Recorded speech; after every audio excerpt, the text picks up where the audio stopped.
Time to read it.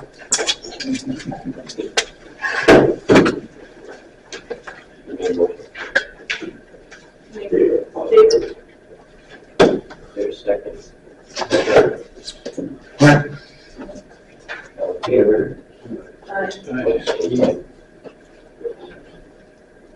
So, do we have anything to add to the agenda for today's meeting? Can you speak up a little bit more? Do we have anything? You probably speak a lot louder. Put it in my game. Do we have anything that to add to the agenda for today's meeting? Railroad crossing. Anything else? Have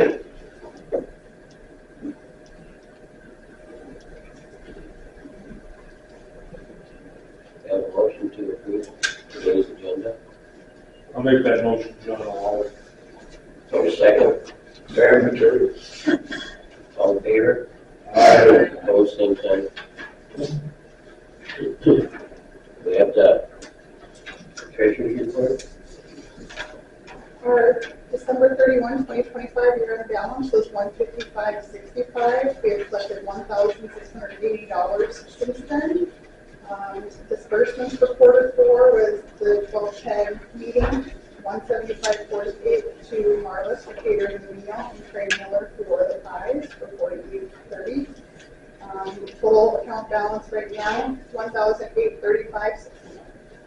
And it's how you did pay their dues. Yeah. That's just what all the issue was. So it works out to about $525 a meeting. Is there a motion to accept the treasurer's report? Oh my God. Second. Second. Second. All in favor? Aye.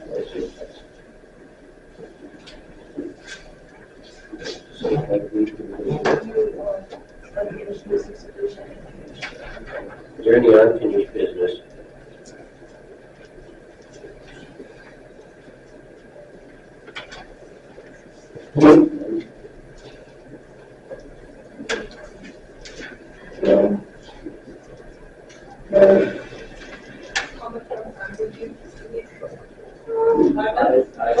I have that technology.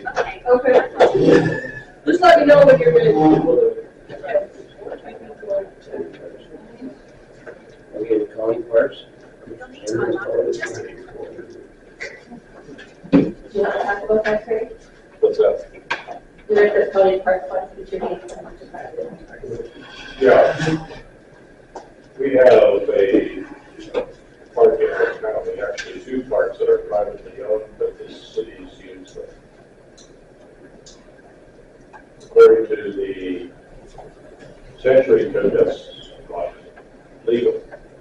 They have to be wholly owned by the city, or the municipalities that are in it. What would you do? Would you keep doing that? The cities are about shut down. Kintyre. They're getting there. That's one of them. But I'm sure there's probably a gentleman's agreement that took place way back. Probably a handshake and nothing better. This been going on for years. We can't work money.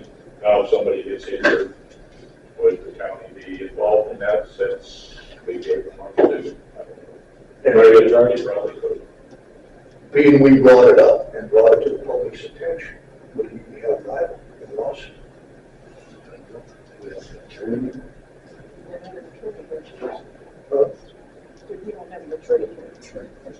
Yeah. So do any counties contribute money to the city parks? No, Privately owned and the county uses, right? They're privately owned and the county uses them. The county doesn't, the cities. The city uses them, but they're privately owned. Right. And now we're in effect giving private owned people. So we have a county park in our county, Slangers Bay, that we maintain. And we appropriate so much money to pay for that. Like we do chip sealing, we have, fish cleaning station, we have electricity there, we have, maintenance, you know, for our guy to come out and clean up. And so we budget so much a year, and we also budget like 18,000 extra, which we contribute to the city parks. So we have our park board meeting, the city parks like come to the meeting and want the money, and we can give it to them. Now we found out that 2 of them we probably shouldn't. What are you doing occasionally? Question, why would you give to the city park? Are they actually incorporated? Why is one? Because they can levy their own money Yeah. for city parks.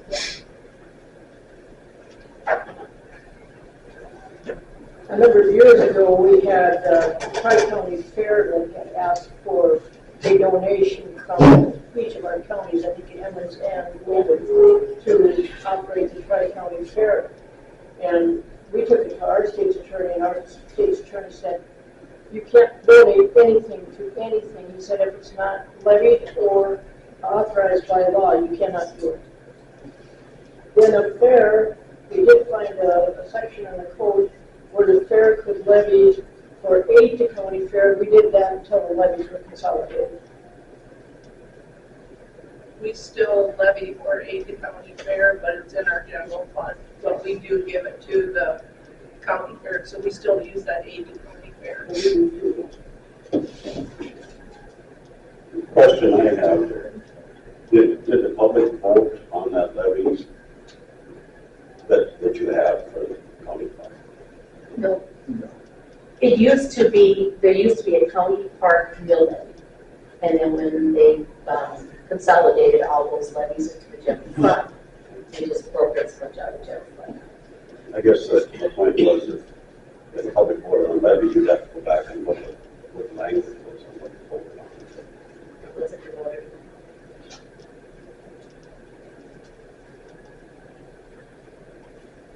Could you get a paper? It's kind of like when somebody comes to your place and they have to sign off, but you won't sue anybody. What do they call it? Wait, yeah. Could you set up a waiver with them, taking you guys off the game? I mean, that's something to ask a lawyer. Probably a good food. I mean, that way you weren't liable. Yeah, that way. Just because of the fact that we got to do something, because it's brought to the attention of the public. Right. I'm not saying it's perfect, but it would show that you're trying to do something. Or we just go and ask them to make it legal and have it transferred to the city? Well, whatever, I'm just saying. That would be the proper way to do it. That sounds like, If you can make it all work. Park, some family made the park and then people were using it. Right, that's what happened. Yeah. And then an uncle died and donated some money in his estate and put some, I don't know what's wrong with it. They're home 50 guys, 6 years kids. They go there at picnics because they lived in that immediate area. And you know the ruckus with parks and play sets, sliding boards and swing sets, they all have to be up to code now and have bubble wrap around. But they don't. I guess I have a question too. Is the consensus of your voters in the county that they'd be willing to continue to support this? I don't think anybody really knows. Nobody knows. See, in Wells County, if that come up, I'm just speaking for the group here, we would never want something like that. That's up to the cities, up to if the private guy wants a park, or yacht. But we would never fund or contribute funding to any city park. Am I speaking, I mean, out of line? Actually, we don't do any of that. You don't, you guys. don't. No. There's a city park in Carrington, but they have their own park board. The city park, and the county has 2 parks. One is right by the courthouse there, and one out in the lake.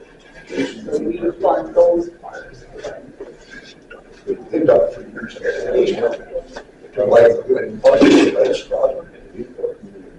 Braddock, Hague. I think it's a liability issue. I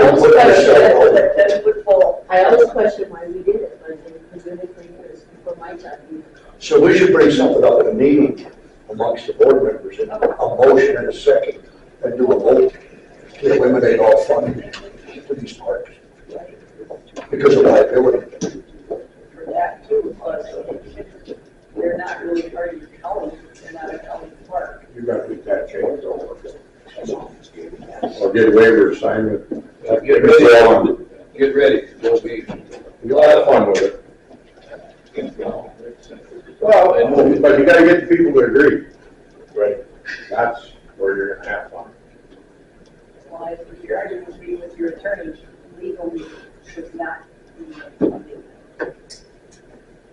And if they want to turn those parks over to the city and the city's willing to accept them, Let them have the city, yeah, if they're in a city limits. and they're in the city limits. Well, Did you folks, kind of get your questions answered? We kind of got to move on a little bit because we have a lot here now. Thank you for your responses. Okay, the permits on major projects, permits? The permits? Okay, the permit is what they call it. Permits on major projects like wind turbines, oil and gas pipelines, battery storage facilities. We introduced in Emmons County a 3% fee on conditional use permits over the total project. We've got a planning and zoning committee in place, and if these companies, these corporate empires submit a projected amount that they feel it's going to cost, and we go on 3%, and at the end of the project, they overrun by, say, 15 million on their project, they will automatically have to pay 3% of that 15 million on the overrun to Emmons County, no matter what it is. And if it's under, that's part of it. But we're going to protect our 3% of the total on these projects. And nobody's pushed back on the development. Everybody's, and we're getting a lot of feedback from people from other counties wanting our permits, what we're doing, and how we're doing it. It's long overdue from what I've seen, and I'm not degrading anybody. We were all sleeping with the giants coming in and taking this land over that was homesteaded by all of our great grandfathers. And they're setting these corporate empires up on this dirt. And the value of this dirt is going to drop when it comes to an ag deal. I don't give a damn what they tell you, what the projected amount is going to be in revenue per month. It's all a projection. There's no guarantees. I feel the counties need to get all their money up front in their permit fees to protect the county on our road infrastructure that's coming. We've got a big CU Farms out of Canada is going to put out 4 big storage warehouses. And I believe, correct me if I'm wrong, that they're willing to pay per year from 10 to 20 grand for road maintenance. And they never swallow about this 3% of the total project. None what's Intermountain that's covered through our county. How they ever got it done in this permit, but they got it done with the state. Whoever's in the State Department of our North Dakota Empire, they granted Intermountain carbon through the United States right away, easements in the ditches, which I've never in my life seen a witness in my life. And then they come to the county and they want a conditional use permit to put 2 pump stations to pump their signal. Well, we didn't grant it to them. They got to get a conditional use permit on 3% of the project, what it costs them, when they get Emmons County and then they leave, 3% of the total project. They never plus the 1 bit, that payment. It's long overdue, I feel, in this state, what's going on for the counties. And I'm glad that I'm part of it within Emmons County, what's going on. And I don't know what you guys are doing in your counties, I have no idea. What do you do on conditional use permits, if I can ask? The counties that are seated here and represented. It's minimal. We should have done that.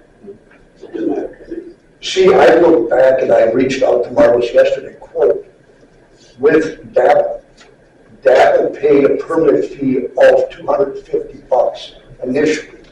$400 on their big massive pumping station, west of Linton. $400. It's asinine what they're getting away with.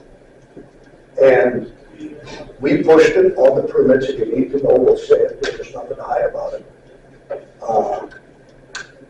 They came with the representation, we're gonna pay us 63 grand next year on the wind battery storage facility. We pulled the brake. They had legal representation out of Bismarck. And from Florida, they flew up like 16 people from Florida. And sitting there and speaking amongst them while we were doing this hearing. And their defense was, quote, this land can go back to agriculture when we're done with it. Well, that's never going back to agriculture again, but that's their tactic of use. And we just took the brake on it, and I said it'll be 3% of the total project, 181 million comes to 5.4 million. And then a week later, they came in, quote, it was like 147 million, if I'm speaking right, and 3%, so it was 3.996 million. It was motioned and second, the board approved it. I just feel they got away with it a matter of a week. 1.5 million, that should have been paid to Evans County. But it was approved, it's behind us, but it's a learning experience, and it won't happen again, hopefully. So it's just something for food for thought for all of you guys. It's an experience, and Intermountain just paid us, what, 19.5 million? To bury this cave, 19,500. 19,500, excuse me. Maybe you're gonna be all right. It's okay. It's the thing that we said 2 to 3 grand, and it was never, ever spoken about, ever. But they were trying to lowball us, and it ended up costing 19,500. So just food for thought coming from us. Anything else you want? They didn't argue about it, whether they paid it? They paid it. 3.96 million. Thank you.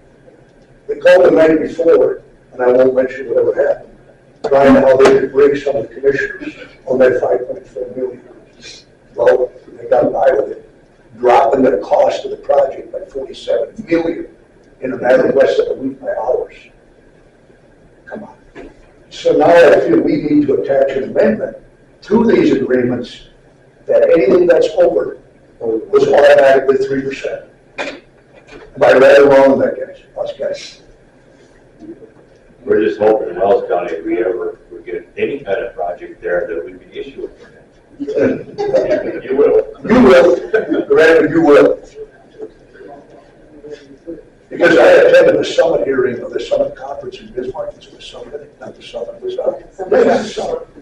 And they already talked about 7 nuclear plants in North Dakota. So there's more coming than you realize, all of us. I went to a conference with the Association of Counties, and I asked about nuclear plants, and I got shut down. And I can see why now, why we got shut down. Because there's so much coming on that master map that they got for this state that it's mind-boggling on these data centers and all. And what do you guys know what's coming? Yeah, your senator's plan. What do you guys know about that? Well, I know we've established a committee that's dealing with the nuclear portion because it's going to be a long time coming, and they are looking into all the potential drawbacks and all the potential upticks around the state. But at this point, it's just a matter of gathering information. I mean, there's a lot of projections out there, but nobody. We need to get some answers before we get in with both feet, and that's. Committee was just established. I think they've met 2 or 3 times now, so it's pretty much in its infancy. I don't know, John or Robin, if you know anything about that. Well, my understanding is that the small nuclear reactors the technology isn't there yet. I don't think there's one in commercial operation yet. So there was talk last session that there was 2 proposed plants in Saskatchewan that were on farther along in the process, but they haven't. I don't believe they've broken ground on that. It would be now coming from the northern part of this district. It would be my hope that we would if we were building power generation plants, booster type facilities, that we would use North Dakota natural gas to do that, and create a pipeline on the northern tier of the state to supply that. And but there is strong interest, by some in the legislature to explore nuclear at a higher level. There's no question about that. I added this comment that we're talking about being on this nuclear deal. There's an individual in the Ludwig area that had a company come out on some grant money that was allocated from the state and the federal level. And they went out and they poked a ton of holes throughout the state.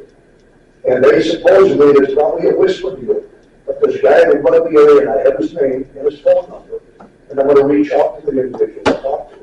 When they drill holes and they feel they got the geology to store the nuclear waste and dump it. You know anything about this? Correct me if I'm wrong on this state. Can you tell me his name? I don't have it with me right now. I wish I could. Can you, if you know it, repeat it? Well, there was a project back in 8 years ago? Yeah. A long time ago. 8 or 10 years ago. This was not exactly what you're talking about, but there was a project that was proposed to store nuclear waste in a borehole. They go down. It was like 3 miles into the ground, and they would potentially store nuclear waste in that. Now that never occurred. There was the EERC in Grand Forks was part of that proposal, and the Nuclear Regulatory Commission, I think, was where that funding came from. It was stopped, and we put some safeguards into effect as far as coming, with something like that coming into the state. Now we can't stop. They have privacy if they would choose to do that. But we put permitting fees. I believe it's $1 million for that to hopefully persuade them not to come to North Dakota.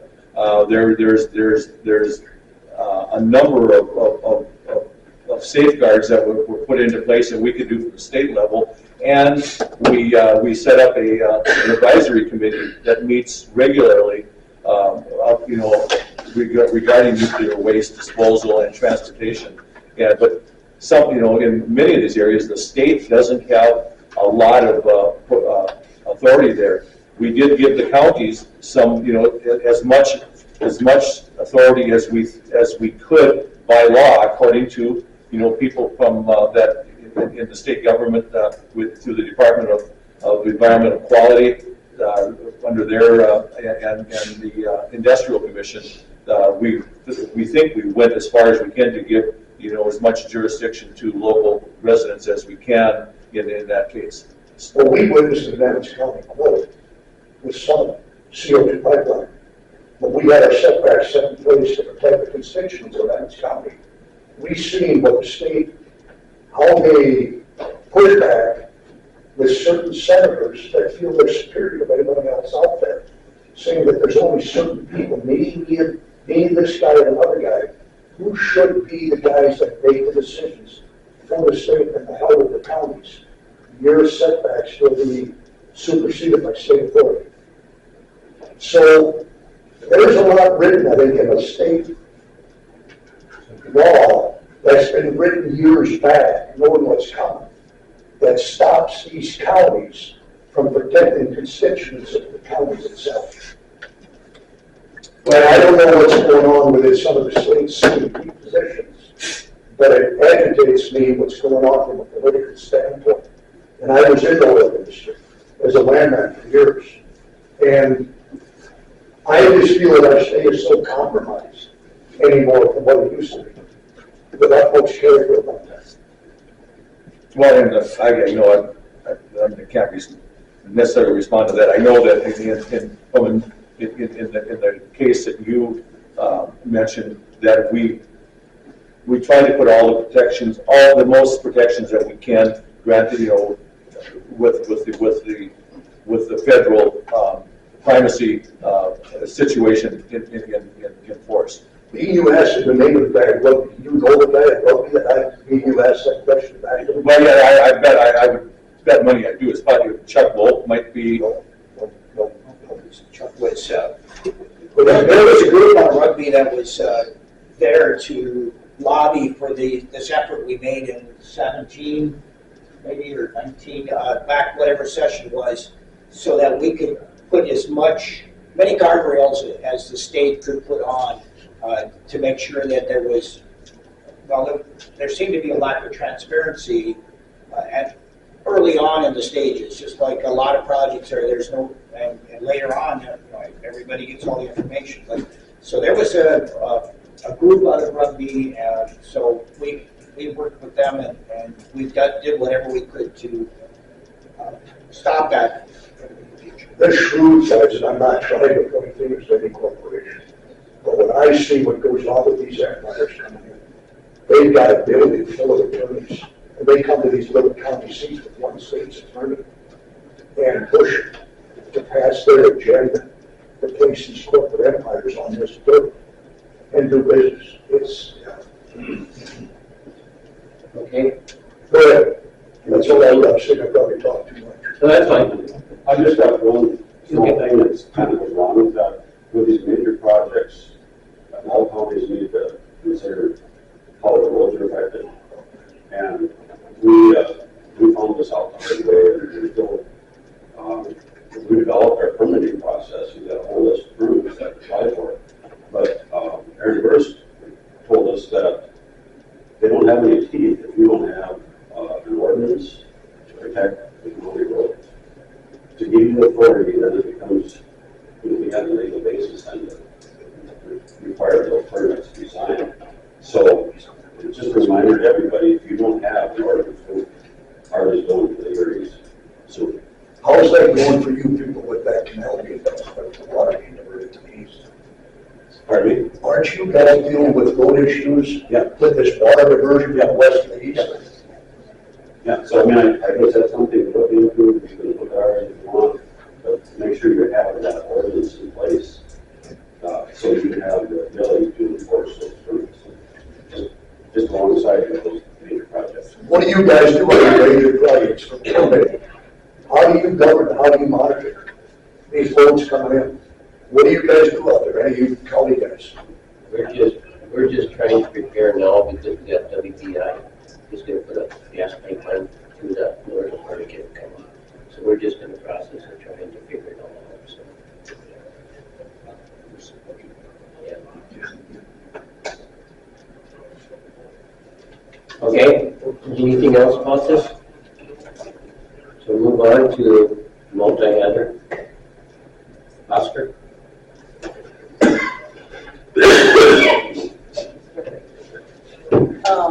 There's several, there's kind of an issue going on with the multi-hazard mitigation.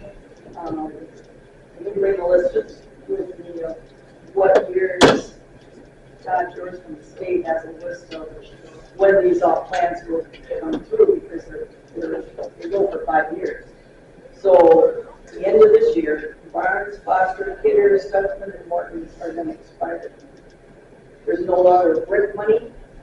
The federal administration has shut that money down. FEMA, they're not even paying out FEMA money even to the disasters that happened in the last year or so. So all that money is tied up. It's not coming down to the states. And Todd said, well, we're waiting to hear about grant money. Well, we don't have time because ours is going to expire. And when our 5-year plan that we have in place, it expired prior from a different emergency management we had, because that money, there wasn't money available at the time, and we were going to try and do it ourselves. Well, some of it's kind of technical, and to get people to show up, we finally got funding, and Daniel Schwartz did it. So you are familiar with him, because you were using him for your counties. But, last January, our EM, we now contract with Stutzman for their emergency management services. We pay them a contract fee. Last January, she tried to start this process, and the quotes she got were anywhere from $16,000 to $42,000 to do this plan, to update it. And then she was told from Joris that, well, there's some new things, because I thought, why can't we facilitate this ourselves? Go through the document, update, what's our disaster, where we are, tornado, fire, flood, basic things for us, why can't we update this plan? Well, there's a couple new things that we need to put in there. Well, what is it? Why can't we just facilitate these ourselves? Because there's not going to be grant money. And with the federal shutting down the grant money, they're not paying out FEMA. What are we out? We don't have an updated plan. We're not going to get money anyway. Well, Todd said he has, once, they're going to try and reach out to some of these contractors to see if they would lower their price just to do an update. Because I'm sorry, for 3%, we have no money. We made it through this year. Next year's going to be really tough. We don't have the money to update this plan. If we pay it out, if we can do it ourselves, at least get it in there in case something does happen, that at least we're out there. If there's created a national disaster from the governor, then at least maybe we're on the list. But if we don't have this plan in place, you can't even apply and say you have a disaster to get any money from FEMA. Because that's what happened. Ours lapsed the next year. Wouldn't you know, there's a disaster, and we didn't get any money for that because we didn't have a plan in place. So it's kind of a catch-22. We need to have it in case, but we don't have the money to fund to get it updated, and I don't know why it's so hard to update a manual. Go through it, what's changed. If you know what's changed at the state, if Todd knows, tell us, what do we need to put in there? But then once you're done with it, it has to go, I'm not sure if Todd's the one that reviews it or if it gets sent to the feds. They have to certify it. He gets sent. Yeah. In Emmons County, we have a emergency manager we share with her. And she does our hazard mitigation plan. She's updated. Last week she had to go out of order to go to some things, and she sent surveys out there that would go on. So she does that for us. We don't have to worry about anything that we do. I was going to say, we went through it with our local emergency planning committee and our emergency manager, and we went through most of it, and then we just kind of finalized it. And when I'm aware of it, I don't remember us contracting with anybody or anything like that. Special emergency manager, Brandon. I feel it's only going to get worse. It's only going to get worse, all these cuts. So, Since federal approval is required, I'm sure the state can handle that.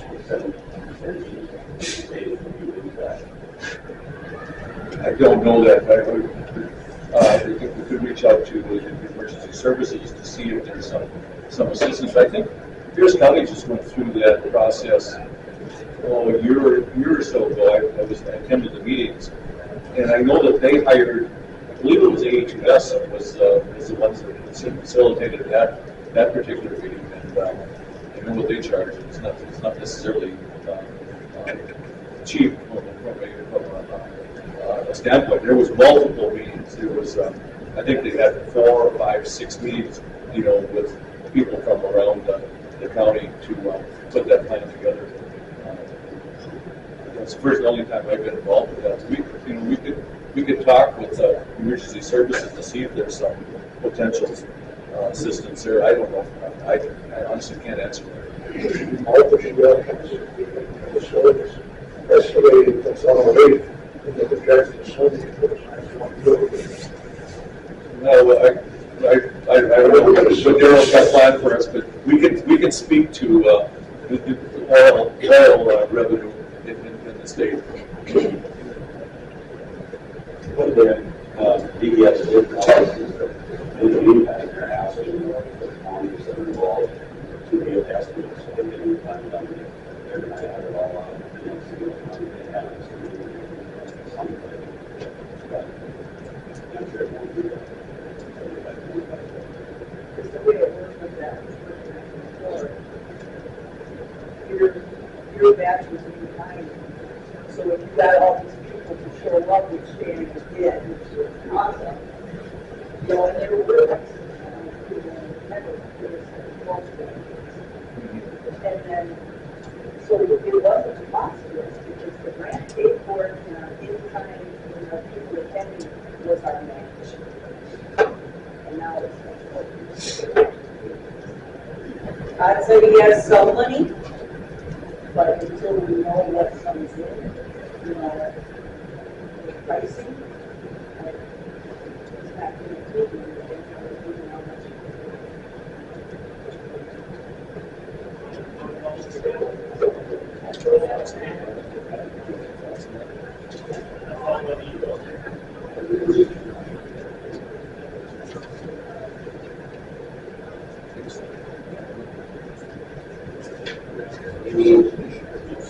Any thoughts?